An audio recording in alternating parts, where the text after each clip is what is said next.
అంటే మనం Indian philosophy మొత్తం గమనిస్తేనండి, ఇండియన్ ఫిలాసాఫికల్ థాట్ అంతా గమనిస్తే మనకు వేదకాలంలో we know that Vedas are the oldest record of mankind. ఋగ్వేదం అనేటువంటిది more than 5000 years old, that is the oldest record of mankind. ఈ వేదాల్లో మనము 3 రకాలైనటువంటి సబ్జెక్ట్స్ చూస్తాము. మొట్టమొదటగా కేవలము రిచువల్స్ అనేటువంటిది చూస్తాము. ఆ రిచువల్ స్టేజ్ నుంచి మనిషిని కొంచెము సంస్కరించి అతన్ని కొంచెం ఆలోచింపజేయడం కోసము మధ్యలో ఉపాసనలు అనేటువంటిది మధ్యలో ఒక స్టేజ్ వచ్చింది. ఆ స్టేజ్ నుంచి మళ్ళీ ఇంకొక స్టేజ్ ఏమొచ్చిందంటే ఉపనిషత్ అనేటువంటి స్టేజ్ వచ్చింది. అంటే కేవలము అసలు జీవుడు అంటే ఏమిటి, భగవంతుడు అంటే ఏమిటి, వీటి స్వరూపం ఏమిటి అని ఆలోచించేటువంటి ఇది వచ్చింది. సో ఆ విధంగా 3 స్టేజెస్లో ఉన్నది. పోతే సమాజంలో ఏంటంటే we're all very comfortable with ritual. ఒక పూజ చేయాలి లేక యజ్ఞం చేయాలి అంటే that is the easiest thing. మనం యజ్ఞం చేయాలి, పూజ చేయాలి అంటే మనం పట్టుపంచ కట్టుకొని కూర్చుంటాము, మన భార్య పట్టు చీర కట్టుకొని కూర్చుంటుంది. స్వామీజీ ఏదో మామ అన్నప్పుడు మామ అంటాం, లేనప్పుడు లేదు, ఏదో మనం చెక్కు రాయడం తప్ప మనకు వేరే ఇది లేదు. సో ఇది ది సేమ్ మెంటాలిటీ పూర్వకాలం నుంచి ఉన్నది. అనాదిగా మనిషి ఆలోచించడం అనేటువంటి దానికి పోడు, వాడు సోమరిగా ఉంటాడు. మనిషి is not a very, though man is called a rational animal, అతను he doesn't want to do that. సామాన్యంగా we are very comfortable with puja పునస్కారం. ఎందుకంటే దీనిలో కొంచెం వాడేదో ప్రామిస్ చేస్తాడు, నువ్వు ఫలానా యజ్ఞం చేస్తే నువ్వు స్వర్గానికి పోతావు, ఫలానా యజ్ఞం చేస్తే నీకేదో ఇంకేదో సుఖాలు కలుగుతాయి, నీకు ఇంకో ఫలానా లోకానికి వెళ్తావు అని దీనిలో ప్రామిస్ ఉంటుంది, వేదంలో ప్రామిస్ ఉంటుంది. సో అందుకని అతను he keeps doing that, he is very comfortable with that. నీకు నాలెడ్జ్ మోక్షం అంటే ఎవరికి కావాలా, ఇదంతా కూడా ఇది దీనిలోనే ఉందామని. సో ఆ విధంగా over a period of time మనుషులు దానికే అడిక్ట్ అయిపోయి దానిలో ఇంకా మనం ఇంకొక యాంగిల్ కూడా చూస్తాం. బుద్ధుడు హిందూయిజంలోని కొన్ని విషయాలను సంస్కరించినాడు అనేటువంటివి కూడా వింటుంటాం. ఉదాహరణకి జంతు బలులు అవి ఇవి ఉండేవని, యజ్ఞాల్లో పశు బలులు ఉండేటువంటి కదా. సో వాటినన్నింటినీ కూడా ఆయన కొంచెం నిరసించాడు, దాన్ని విమర్శించాడు అని చెప్పని ఒకటి ఉన్నది. It may be true also. So ఆ విధంగా ఏమైందంటే బుద్ధిజం అనేటువంటిది ఆయన ఏదో కొత్తగా వచ్చి ఎక్కడి నుంచినో వచ్చి నేను కొత్త మతాన్ని స్థాపిస్తున్నా, కొత్త మతాన్ని ప్రాపగేట్ చేస్తున్నా అనేటువంటి ఐడియా బుద్ధుడికి ఉండిండకపోవచ్చు. అందుకనే చాలామంది పెద్దవాళ్ళు కూడా, ఇప్పుడు మనకు ఉదాహరణకి రాధాకృష్ణన్ ఉన్నాడు. Radhakrishnan is a world renowned philosopher. ఆయన ఏమీ హిందూ మతవాది కాదు, ఏమీ కాదు, ప్యూర్ స్కాలర్.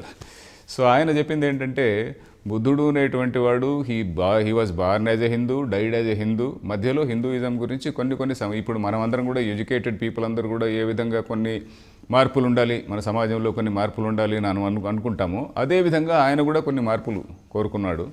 అదేవిధంగా బుద్ధుని కాలం నాటికే సమాజంలో ఈ క్యాస్ట్ సిస్టమ్ అనేటువంటిది వచ్చింది. అంటే ఇప్పుడు వేదంలో లేదు, మనకు ఒరిజినల్గా పుస్తకాల్లో లేదు. పుస్తకాల్లో ఉండేది వర్ణ అని ఉన్నది. వర్ణ అంటే ఏమిటి, డిపెండింగ్ ఆన్ ద క్యారెక్టరిస్టిక్, వాడి యొక్క గుణాన్ని బట్టి, సత్వగుణము రజోగుణము తమోగుణము అనేటువంటి గుణాలని బట్టి ఈ వర్ణం వచ్చింది, అంతేగాని క్యాస్ట్ అనేటువంటిది మనకు లేదు. So over a period of time ఏమైనది, ఇప్పుడు డాక్టర్లనే పెళ్లి చేసుకుంటారు, ఇంజనీర్ సాఫ్ట్వేర్ అమ్మాయిని చేసుకుంటాడు. సో ఆ విధంగా ఒక కుమ్మరివాడు కుమ్మరి అమ్మాయిని చేసుకోవడము, చాకలివాడు చాకలి అమ్మాయిని చేసుకోవడము, కంసాల అమ్మాయిని చేసుకోవడంతో ఈ క్యాస్ట్ అనేటువంటిది ఆ విధంగా అట్లా సొలిడిఫై అయిపోయింది అది.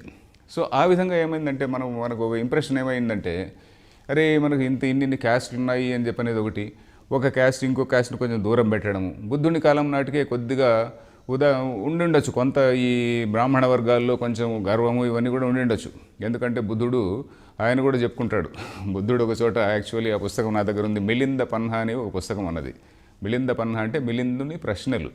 మిలిందుడు అనేటువంటి వాడు ఒక రాజు. ఆ రాజు ఒక బౌద్ధ సన్యాసి దగ్గరికి వెళ్తాడు. బుద్ధుడి దగ్గరికి కాదు, బుద్ధుని తర్వాత వచ్చినటువంటి ఒక బౌద్ధ సన్యాసి దగ్గరికి వెళ్ళి చాలా ప్రశ్నలు అడుగుతాడు. Raju is a very very intelligent king, చాలా బాగా చదువుకున్నటువంటి వాడు. ఆ మిలింద ప్రశ్నల్లో ఒక చోట ఒక ప్రశ్న ఉన్నదన్నమాట. బుద్ధుడు కూడా ఒక చోట అన్నా అంటే నేను నిజమైన బ్రాహ్మణుడు అని అన్నాడు. మనకి ఈ కాలంలో ఇప్పుడు చాలామంది బుద్ధిస్టులు, ఈ నాస్తికులు, హేతువాదులు వాళ్ళు ఏమంటుంటారంటే బుద్ధుడు బ్రాహ్మణులు తిట్టాడు అని చెప్పి అనుకుంటుంటారు. చాలా తప్పు అది. బుద్ధుడు ఏం చెప్పుకున్నా అంటే నేను బ్రాహ్మణుడు అని చెప్పుకున్నాడు ఆయన. మిలింద పన్హా అని ఇప్పుడు తెలుగులో కూడా ఒక పుస్తకం వచ్చింది, తెలుగులో ఇట్ ఈస్ అవైలబుల్. అది ఎక్కడున్నదంటే ఈ రామకృష్ణ మిషన్ పక్క రోడ్లో బుద్ధిస్ట్ బుక్స్ ఒక బుక్ స్టాల్లో దొరుకుతుందండి. ఆ బుక్ స్టాల్లో ఈ పుస్తకం ఉన్నది. దానిలో somewhere in the middle of that book ఈ ప్రశ్న వస్తుంది. సో దాన్ని అప్పుడు బుద్ధుడు బ్రాహ్మణుడు అని చెప్పని ఒక చోట అన్నాడు కదా, తర్వాత క్షత్రియుడని ఇంకో చోట చెప్పుకున్నాడు, దాన్ని ఎలా రికన్సైల్ చేస్తావు అని ఆ రాజు అడుగుతాడు. అప్పుడు ఆ సన్యాసి, బౌద్ధ సన్యాసి భిక్షు ఏం చెప్తాడంటే, నిజంగా బ్రాహ్మణుడు ఉంటే ఇవి లక్షణాలు ఇవన్నీ కూడా ఉంటేనే బ్రాహ్మణుడయ్యా, ఈ లక్షణాలు లేనివాడు బ్రాహ్మణుడు కాదు అని చెప్పని అంటాడనమాట. సో ఆ విధంగా రాధాకృష్ణన్ ఏమంటా అంటే బుద్ధుడు అనేటువంటి వాడు ఏదో పెద్ద కొత్త మతాన్ని స్థాపించాలి అని రాయలేదు, ఆయన ఉద్దేశమే అది కాదు.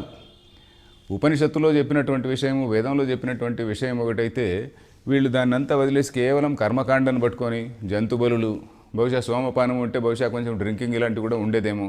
సో వీటిలో వీళ్ళందరూ కూడా హ్యాపీగా ఉంటే అరే ఇది కాదు నాయన బ్రాహ్మణుడు అంటే you be a good brahmin అని బ్రాహ్మణులు కొంచెం ఆ విధంగా కొంచెం వాళ్ళను మొటిక్కాయ వేసాడనమాట. బ్రాహ్మణులకు ఒక చిన్న మొటిక్కాయ వేసాడు అని నేను భావిస్తా. రాధాకృష్ణన్ కూడా అదే అంటాడు. సో కాబట్టి బుద్ధుడు కొత్త మతాన్ని స్థాపించాలి అని ఆయన రాలేదు. సో అందువల్ల ఏమైందంటే over a period of time పురాణ కాలంలో పురాణాలు ఉన్నాయి చూడండి, పురాణాల్లో మనకు ట్రెడిషనల్గా స్కాలర్స్ ఏమంటారంటే ఈ పురాణాలన్నింటినీ కూడా వేదవ్యాసుడు రాశాడు అని స్కాలర్స్ అంటారు. స్కాలర్స్ అంటే మన ఓల్డ్ టైమ్ స్కాలర్స్, మన పాతకాలం పండితులు ఉంటారు చూడండి, వాళ్ళు అంటారు. కానీ మామూలుగా చాలామంది ఆధునికులు అనేది ఏంటంటే ఇవన్నీ కూడా వ్యాసుడు రాసి ఉండడండి, తర్వాత కాలంలో ఎవరో రకరకాల డిఫరెంట్ పీరియడ్స్లో చాలామంది రాసినటువంటిది అని. ఆ విధంగా వచ్చినటువంటి ఒకానొక పురాణంలో నాకు కరెక్ట్గా గుర్తులేదు, ఒక పురాణంలో బుద్ధుడిని ఒక అవతారంగా తీసుకురావడము, బుద్ధుడు ఏదో మన హిందూ మతంలో చెప్పిన వేదాల్లో చెప్పినటువంటి పద్ధతిలో నుంచి బ్రాహ్మణులందరూ కూడా దూరం పోతుంటే తర్వాత బుద్ధుని అవతారంలో విష్ణువే వచ్చినట్టు, కొంత వీళ్ళనందరినీ కూడా మాయ చేసి మభ్యపెట్టినట్టు ఆ విధంగా ఏదో రాశాడు అని చెప్పని నేను కరెక్ట్గా చదవలేదు, ఈ విషయంలో నేను చదవకుండా I can't say, but it is there in some Purana. So కాబట్టి ఈ పురాణ స్థాయిలో చెప్పినటువంటిది ప్రమాణం కాదండి. బుద్ధుడిని మనకు 10వ అవతారం కింద చేర్చారు అనేటువంటిది అది మనకు ప్రమాణం కాదు అని నేను అనుకుంటా. ఎందుకంటే అది మన over a period of time అది ఏదో వచ్చింది. బట్ ఉపనిషత్ అనేటువంటిది that is our primary book, అది ప్రమాణం. బుద్ధుడు చెప్పిన మాట ప్రమాణం. ఎందుకంటే బుద్ధుడు చెప్పినది ఏమిటి, బ్రాహ్మణుడు అంటే ఏ విధంగా ఉండాలి అని ఆయన చెప్పాడు కదా, అదే మాట వేదవ్యాసుడు కూడా చెప్పాడండి. మనకు భారతం చదివితే భారతంలో బ్రాహ్మణుడు అంటే ఎవరు అనే దాని గురించి వ్యాసుడు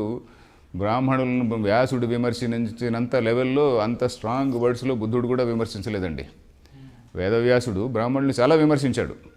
అది మనకు శాంతి పర్వం చూసినా కూడా, ఇంకా ఈవెన్ భగవద్గీత భాష్యంలో కూడా శంకరాచార్యులు కాదు, ఇంకొక నీలకంఠ దీక్షితులు అని ఆయన వ్యాఖ్యలో చాలా శ్లోకాలు కోట్ చేస్తాడు. ఏది మహాభారతం శాంతి పర్వంలో నుంచి, ఈ ఫలానా గుణములు ఉంటేనే వాడు బ్రాహ్మణుడు, ఆ గుణములు లేనివాడు వాడు బ్రాహ్మణుడు కాదు అని. సో ఈ విధంగా బుద్ధిజం అనేటువంటిది ఏదో యాంటీ బ్రాహ్మణిజం అనేటువంటిది ఈ కాలంలో మన మేధావులు చేస్తున్నటువంటి, పుస్తకాలు చదవని మేధావులు అంటే సంస్కృతం ఈ కూడా తెలియనటువంటి మేధావులు చేస్తున్నటువంటి విమర్శ తప్ప సంస్కృతం చదివినటువంటి ఎవడైనా కూడా దీన్ని విమర్శించలేడు. ముఖ్యంగా మిలింద పన్నా చదవమనండి. మిలింద పన్నాలో బుద్ధుడు ఒక చోట నేను బ్రాహ్మణుడు అని చెప్పుకుంటాడు. సో అంతకుమించి వేరే లేదు. సో అతని అవతారంగా మార్చారు అంటే మధ్యలో ఎవరో పురాణాలు రాసినటువంటి వాళ్ళు చేసినటువంటి విషయము అది పెద్ద ప్రమాణం కాదండి. We can't take it as a absolute truth.